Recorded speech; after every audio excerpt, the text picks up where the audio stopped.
Good to have you with us. I'm Joe Fryer. And I'm Savannah Sellers. We're going to begin in Los Angeles, where more than 50,000 people are under mandatory evacuation orders or warnings after the Hughes fire erupted near K-State late yesterday. The National Weather Service has issued red flag warnings until Friday for more than 19 million people across Southern California. The fire broke out around 11 a.m. Wednesday morning, and within hours, it exploded across more than 10,000 acres. This new fire is just adding to the trauma of the past 3 weeks after the Palisades and Eaton wildfires decimated thousands of homes and killed dozens of people in Los Angeles. Both of those are now partially contained, but officials warn these are still 3 major active wildfires, and some residents are deeply worried about the unrelenting conditions. It's nerve-wracking for sure, especially with all the other fires that have happened in Palisades and Altadena and Pasadena. So, yeah, I'm a little nervous right now. NBC News correspondent Dana Griffin is live in Valencia, California. That's just south of Castaic. Dana, good morning. I mean, officials say so far no homes or buildings have been damaged, but what are conditions like right now, and just how bad could it get? Yeah, Joe, Savannah, good morning to you. I think this is the best case scenario. We are not seeing any active flames from where we are. We are actually at a command post where we can see some National Guard vehicles actually stationed here. They have not been deployed to our knowledge, but this just shows the resources that have been on standby and ready to respond just in case. And I think that is to credit what happened here yesterday. Firefighters were able to attack the Hughes fire very quickly. This was such a fast-moving wildfire. That's why it was very concerning for residents. But as you can see, the fire there's been no forward progression of the fire. It stopped at about 10,000 acres. So this is the best case scenario. There are still some evacuation orders in place, but for residents, for now, they can breathe a little sigh of relief. Savannah? Dana, nearly 31,000 people forced to evacuate so far. I know another 23,000 under those evacuation warnings. What are officials saying about what could happen here about this fire, how it's different maybe from the Palisades and Eaton fires we've been talking about? Yeah, that's such a good point. I will say that when the Palisades and Eaton fires broke out 2 weeks ago, that was that particularly dangerous situation where you had 100-mile-per-hour winds. This came in overnight, so caught a lot of people off guard. And also a lot of homes were closer together, much more densely populated neighborhoods compared to this fire, the Hughes fire that started in a remote area in the hills and the mountains. So crews were able to spot it, try to drop water on it, and people saw this one coming. And this time around, officials say that more people evacuated. They didn't have to try to plead with people to leave like we had a couple of weeks ago. And that was also key. And I think because of the trauma that we've experienced in LA, people are on edge. So people were not waiting around to see what this fire was going to do. And because we have all of these resources here from other states, from other countries in our region, they're able to jump on these fires a lot quicker. Joe? I mean, a sign of just how quickly things can change, Dana. There was a separate evacuation warning issued just after midnight California time. That was just a brush fire in Sepulveda Pass that's north of Beverly Hills, but that's so close to so many homes. What can you tell us about that? Yeah, it's so close. So that one was another sticky situation for people that got those alerts overnight. That was only about 40 acres. So again, another scenario where firefighters were pre-deployed in some of these areas. They were able to knock that fire down pretty quickly. Evacuation orders have been lifted in that community. So for people that live in that area, I'm sure they are so grateful for the firefighters that have been working around the clock tirelessly to make sure that these fires that have been popping up across our region are put out as quickly as possible. And one other thing that just kind of I thought about was the fact that the winds have been strong. We are still under that red flag warning, but they were not as gusty to where the helicopters couldn't be up. You know, compared to the Palisades and Eaton fires, those aircraft had to be grounded, and that was not the case this time. So that has been a huge help to get this fire and the other fires knocked down. Keep knocking those things down so quickly. All right, Dana, thank you so much. Well, first responders battle those raging fires and dry, windy conditions there in California. Tens of millions of people in the South are still under cold alerts. It comes after a record-breaking winter storm dropped nearly a foot of snow along the Gulf Coast, leaving at least 4 people dead. Thousands of people still don't have power this morning across multiple states, while some roads and highways remain impassable under layers of ice. NBC News correspondent George Solis is in New Orleans, Louisiana, with the latest. Good morning from an iconic and frozen Bourbon Street. You can see there is a sheet of ice here on the ground. Very treacherous for driving, which is why officials are still urging people to stay off the roads. Now, keep in mind, we actually had some sunlight yesterday, which helped melt a lot of this ice. The concern was once the sun went down, a lot of this ended up refreezing, making really slick conditions and that chance for black ice to exponentially increase. Now, you may not be able to see it, but there are some snow piles in and around corners here. That's because crews worked around the clock to clear as much of the snow off of Bourbon Street and the surrounding area as possible to try and make sure foot traffic could get in and around some of these restaurants that decided to reopen. Now, we did talk to a number of people that were out here yesterday. Some of them braving the conditions apart from the cold, some of them actually slipping. So again, just giving you, again, an example of why you probably should try to wait for all of this to melt. Meanwhile, power outages continue in Florida and Georgia. Unfortunately, we know this snowstorm has been fatal. It has claimed several lives. In Mobile, Alabama, the Civic Center out there actually collapsing because of the weight of the snow. Again, this historic snowstorm that really just left an unprecedented amount of snow here in the deep south. Now, as far as the outlook, well, temperatures are expected to start warming up, so fortunately some of this could start melting. The other big concern is that travel, including airports. Jacksonville International Airport set to reopen in Alabama. Officials are going to assess some of those runways today to see if it is safe enough to reopen to resume those flights. Again, some folks telling us, look, they haven't minded weathering the storm, so to speak, but they are ready for this to melt because, again, after all, this is the South. This is not what they're accustomed to. It was nice for a few days, but it is time to say sayonara to this cold weather, guys. Back to you. All right, George, thank you. Let's stay with those dangerous fire and ice headlines. Get a check on your morning news now weather. Meteorologist Michelle Grossman has your outlook. Hey, Michelle, good morning. Good morning, guys. And we still have those fire alerts in place for today. Things will improve by tomorrow. We're going to have a big difference over the weekend. I'll show you that in just a minute. But for today, we saw those winds gusting up to 40, 50, 60, even 70 miles per hour in the highest mountains.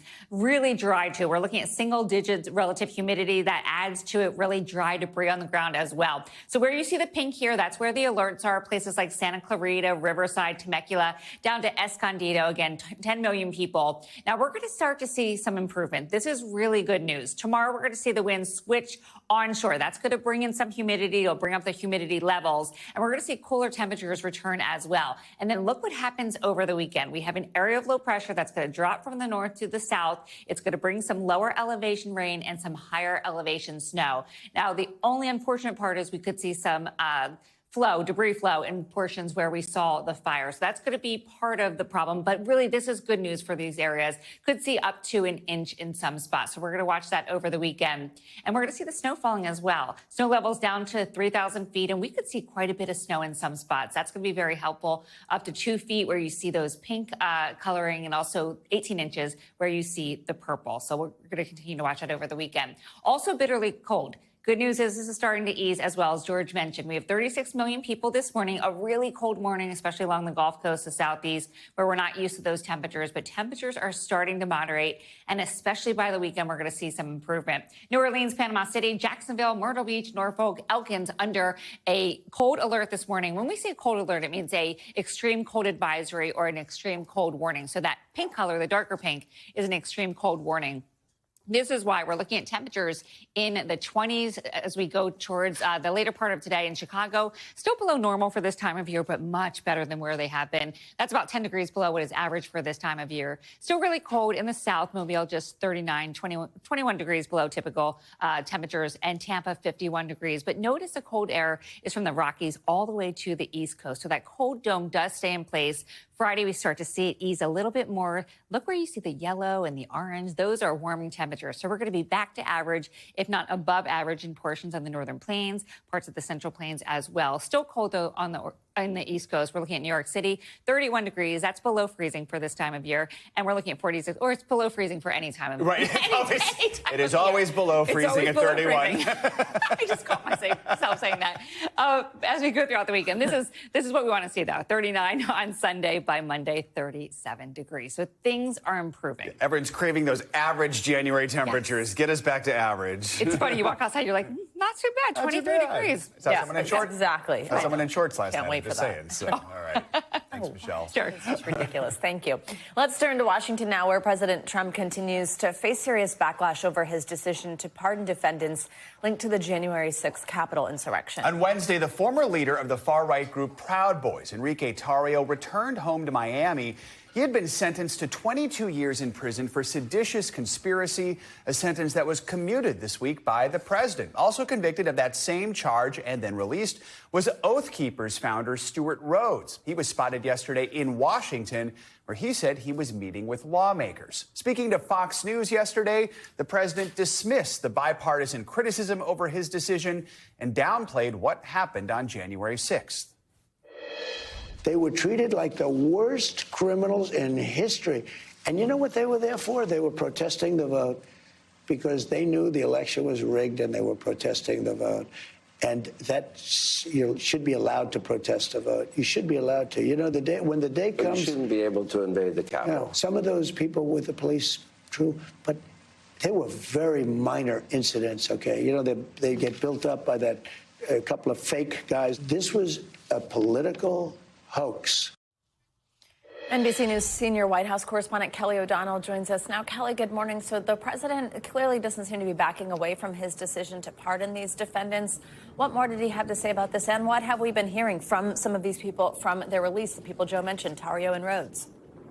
Well, it is striking to hear the president describe these events this way, because a political hoax is a term he's used in a number of areas when he has not liked the set of facts. But this is an event that the American people saw on video. They saw the violence. It was a sustained attack on the Capitol, and even a close ally and friend of the president, Sean Hannity, raised the question of, but you can't go into the Capitol and try to impede the orderly business, to attack officers and so forth. So the president is really trying to discredit and downplay these events. His pardon power is absolute. His descriptions of these events can be challenged because it does not line up with the facts. Tarrio and Rhodes, who were described by prosecutors and were ultimately convicted with the most serious charges of seditious conspiracy, were accused of organizing and helping to sort of fuel this attack on the Capitol because of their deep connections to these militant groups that they represent. And coming out of prison, they are talking about vindication, talking about that this is the right decision, and certainly they're breathing free air and are happy about that. On a human level, someone can certainly understand their freedom is something they're excited about, but they are also casting this as validation for their point of view. And so it will be interesting to watch how they conduct themselves going forward. And many of the critics of this decision are concerned that this empowers them. And again, they have been espousing political violence for a long time. Kelly, we talk about critics. That includes police officers who were impacted, many of them injured, many traumatized by January 6th. Some of them did hold an emotional news conference in Washington yesterday, condemning the president's pardons and these commutations. What are they saying? Well, the president called these minor incidents, and yet these officers who lived through it, who sustained injuries, more than 140 officers were injured. Some of those images are seared into all of our minds, including what happened to Daniel Hodges, a Metropolitan Police officer. You have seen the video where he is trapped in a door and is literally screaming in a sustained way because of the pain of what he was experiencing. Daniel Hodges today talked about the experience. They called me a traitor, telling me to remember my oath. I was beaten, crushed, kicked, punched, surrounded, and all these people were just pardoned by Donald Trump, who says that they were the real victims. that they were the patriots. I don't understand how anyone can believe that. That emotion, his life experience, officers take an oath to serve the public. And as you see, those who were victimized on that day, some of them coming forward to give their experience and to counter what the president and some of his supporters have said as they are casting the events of January 6, 2021 in a very different light. Joe, Savannah? Kelly O'Donnell, thank you very much. It's beginning to look as though thousands of federal employees are facing an uncertain future as President Trump looks to remake the U.S. government's workforce. He issued an executive order targeting diversity, equity, and inclusion, DEI efforts across federal agencies. And that's not all, as NBC News senior White House correspondent Gabe Gutierrez reports. From the government agencies that oversee air travel to public health to criminal justice, a new sweeping effort to dismantle federal programs focused on diversity, equity, and inclusion. Our country is going to be based on merit again. Can you believe it? President Trump making good on a campaign promise, giving agencies just 60 days to get rid of all DEI positions. A new government memo directing federal agencies to place all DEI employees on paid leave. Nice to see you. It's the latest move in a sweeping effort to clean house, surpassing the typical turnover when a new president and a new party take power, aiming to remake the federal government in the image of President Trump's Make America Great Again movement. Just minutes into his new term, President Trump seemed to be warding off fears that a vast campaign of retribution was on the way. Never again will the immense power of the state be weaponized to persecute political opponents. But what followed in the first 48 hours of his presidency may tell a different story, using some of his first strokes of the pen from the Oval Office to make it easier to fire federal employees and to take aim at perceived enemies, like Mark Milley, the former Joint Chiefs of Staff general who went through a major public falling out at the end of Trump's first term. Milley's portrait, less than a week old, was taken off the walls of the Pentagon in the hours after Trump's swearing in, following a preemptive pardon from President Biden. Just after midnight on Tuesday morning, President Trump saying his first day in office wasn't over yet, writing 1,000 presidential appointees left over from the Biden administration were on their way out, including celebrity chef and humanitarian Jose Andres, a Biden appointee on the Council of Sports, Fitness, and Nutrition. President Trump using a tagline from his apprentice days, saying, "You're fired." The only problem, Andres replied, his term was up. He'd already resigned. But it's not just well-known names on the chopping block. The president firing the TSA administrator, one of his own appointees from the first Trump administration, and canning the leader of the Coast Guard for her apparent failure to address border security threats and an excessive focus on DEI initiatives. Still, the president appears to be focusing much of his efforts on the day-to-day workers in the Justice Department, moving to dismiss 4 top DOJ officials who oversee the country's immigration courts, one of them saying she was shocked and disappointed by the move. Nearly 24 other senior Justice Department staffers reassigned to other jobs. Other officials apparently seeing the writing on the wall. Top employees at the U.S. Attorney's Office, the Bureau of Prisons, and the FBI resigning or stepping back from their roles in the days after Trump took office. The president clearing a path for the most loyal of loyalists to take on big jobs, like Kash Patel, Trump's pick to lead the FBI, who's echoed false conspiracy theories around the 2020 election and promised to take on the so-called deep state, journalists as well as civil servants perceived as Trump's enemies. All these people have clearances. They all still have clearances. Gone. I mean, the list will be massive. Also, Ed Martin, a conservative activist and prominent member of the Stop the Steal movement, now in charge of the U.S. Attorney's Office in D.C., which oversaw hundreds of cases related to the insurrection. While the start of every administration brings turnover, these actions by the president, just days into his latest term, appear on the verge of something unprecedented. That was Gabe Gutierrez reporting the Trump administration also revoked an executive order signed by President Lyndon B. Johnson back in the 60s aimed at banning discrimination by federal contractors and subcontractors. Well, President Trump's controversial executive order challenging birthright citizenship will face its first legal test later this morning in federal court. A federal judge in Seattle is set to hear arguments by 4 states looking to block the executive order. Mr. Trump signed the order on Monday that limits birthright citizenship to people who have at least one parent who is a U.S. citizen or permanent resident. The 14th Amendment was ratified after the Civil War. It guarantees birthright citizenship to anyone born in the United States, except for the children of diplomats. In the legislature, Congress gave final passage yesterday to the Laken-Riley Act, which is expected to be the first bill President Trump will sign into law. The legislation would allow for the detention of undocumented immigrants who are arrested for certain crimes. For more on this, we're now joined by Michelle B. Goodwin, professor of constitutional law and global health policy at Georgetown Law School. Good morning. Thanks very much for joining us, Professor. Let's get started with today's court hearing in Seattle that we just mentioned. So this is on that birthright citizenship executive order. After President Trump signed that, Democratic attorneys general sued to block this attempt. 4 states, Arizona, Illinois, Oregon, and Washington, they also filed their own suit, which is today's hearing. Walk us through what we could hear. Well, what we can hear is that the 14th Amendment, which was ratified in 1868, what you've just quoted from it is the very first line of it. It comes after the Civil War, and its origins related to American slavery and the fact that formerly enslaved individuals were not entitled to citizenship that was recognized in the states, which then limited their true equality and their true ability to be able to flourish in the United States. So the very first sentence of the 14th Amendment, which comes after the 13th Amendment abolishing slavery, is that.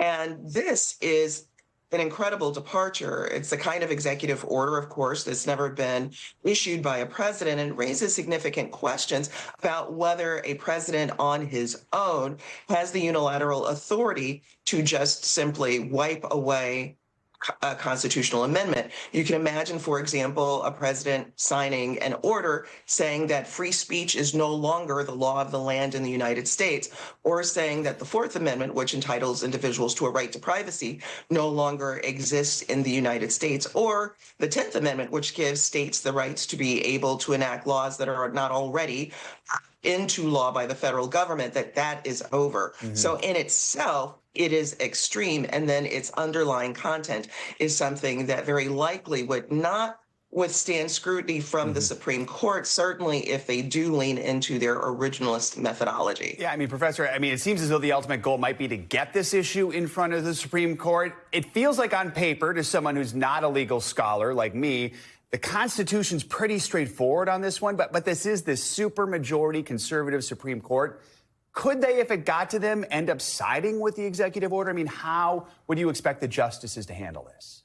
That's a very good question, because the court has been under incredible scrutiny about what one might call an opportunistic originalism, meaning that even though the supermajority of the court, the majority of them, claim to be originalists, they're not always on the same side. And it also means that they're not always purely using that methodology. The court has been quite inconsistent. But that said, there was a case in 1898 that followed this 1868 amendment, and it was brought by an individual who was of Chinese origin, who had left the country and wanted to come back.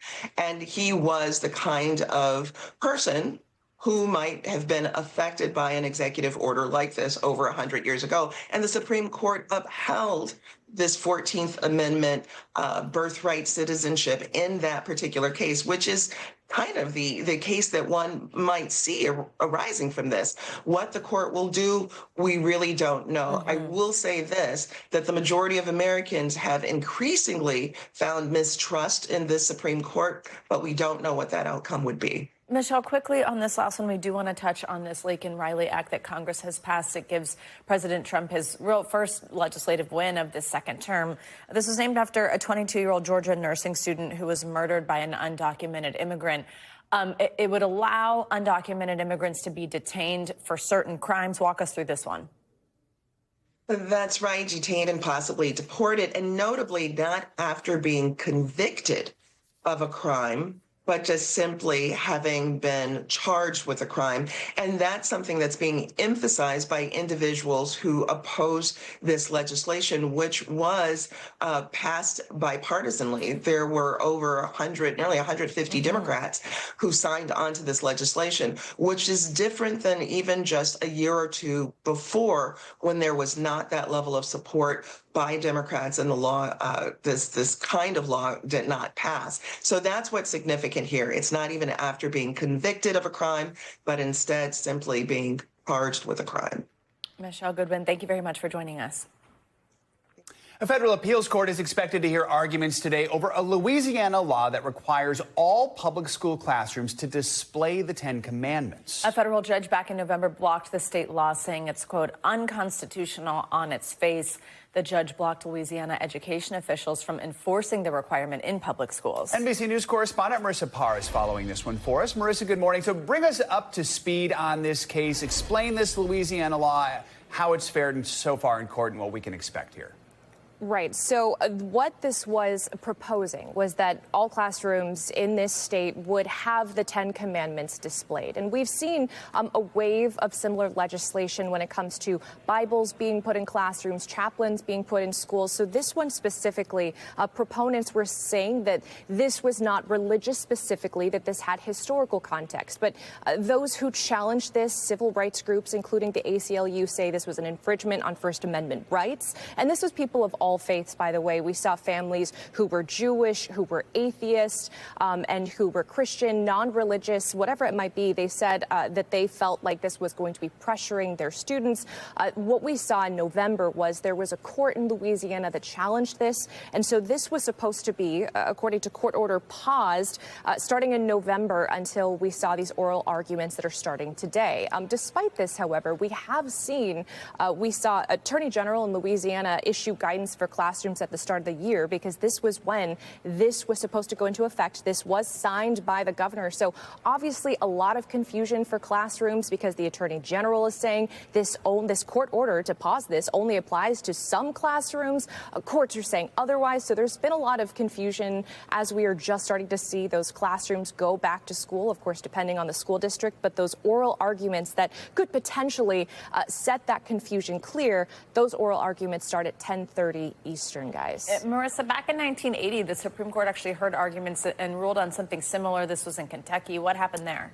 Right. So similar bills have been proposed. And actually, the civil rights groups who filed and challenged this specific proposal in Louisiana argue that this is a direct violation of precedent set over 40 years ago by the U.S. Supreme Court, because Kentucky tried to do the exact same thing and they did not succeed. But guys, I will point out, we've seen this before in the Supreme Court, the changing impact that precedent has on how these things go. So especially with the conservative makeup that we see right now, that precedent that was set in Kentucky doesn't necessarily guarantee that this may not or may go a certain way. So it remains to be seen. Yep. But those oral arguments start at 10:30, and those will be very telling. We'll be right here to tell you how it goes. And that's something we were just discussing with the professor a moment ago. All right, Marissa, thank you so much. Thanks for watching. Stay updated about breaking news and top stories on the NBC News app, or follow us on social media.